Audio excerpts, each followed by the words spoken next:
ഈ രേഖാചിത്രം 3 പേരുടേതാണ് പുറത്തു വന്നിട്ടുള്ളത്. ആ 3 പേർക്കും ഇതിനു മുൻപ് പൂഞ്ചിൽ നടന്ന ഭീകരാക്രമണവുമായി ബന്ധമുണ്ടെന്ന വിവരങ്ങൾ ലഭിക്കുന്നുണ്ട്. ഇവരുടെ പ്രൊഫൈൽ സംബന്ധിച്ച് എന്തെങ്കിലും വിവരങ്ങൾ വിദേശകാര്യ മന്ത്രാലയത്തിന്റെ ഭാഗത്തു നിന്ന് ലഭിക്കുന്നുണ്ടോ? ഈ 3 പേരുടെ പേര് വിവരങ്ങൾ നേരത്തെ പുറത്തുവിട്ടിരുന്നു. പക്ഷെ അതിനപ്പുറത്തേക്ക് മറ്റ് വിവരങ്ങൾ ഇവരുടെ വ്യക്തിവിവരങ്ങളടക്കം ഒന്നും തന്നെ പുറത്തേക്ക് വിട്ടിട്ടില്ല, അല്ലെങ്കിൽ അക്കാര്യത്തിൽ ഒരു വ്യക്തത വരുത്തിയിട്ടില്ല. എന്തായാലും കുറച്ച് നാളുകൾക്ക് മുൻപ് പൂഞ്ചിൽ നടന്ന ഒരു ഭീകരാക്രമണത്തിലും ഈ 3 പേർക്കും, അതായത് രേഖാചിത്രം തയ്യാറാക്കി പുറത്തുവിട്ട 3 പേർക്കും പങ്കുണ്ട്. നേരത്തെ ഈ രേഖാചിത്രങ്ങളെല്ലാം തയ്യാറാക്കി അവരുടെ ഫോട്ടോ സർക്കാരിൻ്റെ പക്കലുള്ള ഈ ക്രിമിനൽ ടെററിസ്റ്റ് ഡാറ്റാബേസുമായി ഒത്തുനോക്കിയിരുന്നു.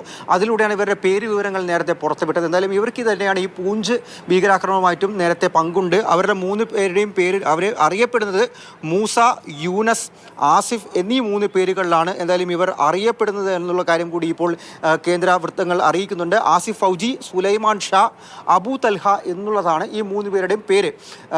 മറിച്ച് 6 പേരാണ് നിലവിൽ ശരിക്കും ഈ ഭീകരാക്രമണത്തിൽ അവർ നടത്തിയ അല്ലെങ്കിൽ പങ്കുള്ളത്. അതിൽ നേരിട്ട് പങ്കെടുത്ത 3 പേരുടെ ചിത്രങ്ങളാണ് ഇപ്പോൾ പുറത്തുവിട്ടിരിക്കുന്നത്. മറ്റു ചിലരുടെ കൂടെ ചിത്രങ്ങൾ ഇതിനോടകം തന്നെ, അത് കാരിക്കേച്ചറുകളല്ല, മറിച്ച് ഈ കാരിക്കേച്ചറുകൾ തയ്യാറാക്കിയ ആ ചിത്രങ്ങളിലുള്ളവരുടെ കൂടെ നിൽക്കുന്ന മറ്റ് ഫോട്ടോകളടക്കം ഇപ്പോൾ പുറത്ത് വന്നുകൊണ്ടിരിക്കുന്നുണ്ട്. ഇവർക്ക് വേണ്ടിയുള്ള തിരച്ചിലാണ്, മാൻഹണ്ടാണ് ഇപ്പോൾ എന്തായാലും പഹൽഗാമിൽ കേന്ദ്രീകരിച്ച് ഉത്തരവ് പുറത്തു വന്നിട്ടുണ്ടോ?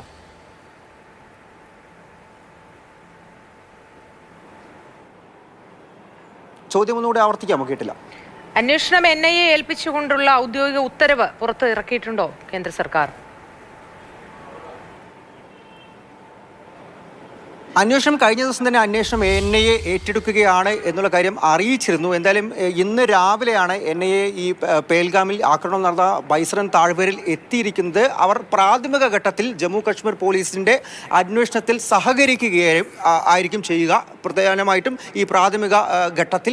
അതിനപ്പുറത്തേക്ക് അവരുടെ സമാന അന്വേഷണം അതിനോടൊപ്പം തന്നെ ഉണ്ടാകുമെന്നും പിന്നീട് പൂർണ്ണമായിട്ടും ഈ അന്വേഷണം NIA ഏറ്റെടുക്കും, അല്ലെങ്കിൽ ആ രീതിയിലേക്ക് പോകുമെന്നുള്ളത് തന്നെയാണ് നിലവിൽ NIA വൃത്തങ്ങളിൽ നിന്നും അറിയിക്കുന്നത്. ആദ്യ ഘട്ടത്തിൽ എന്തായാലും ജമ്മു കാശ്മീർ പോലീസിന്റെ അന്വേഷണത്തിൽ സഹകരിച്ചുകൊണ്ടുള്ളൊരു മുന്നോട്ട് പോക്കായിരിക്കും ഈ പഹൽഗാമിൽ NIA ചെയ്യാൻ പോകുന്നത്.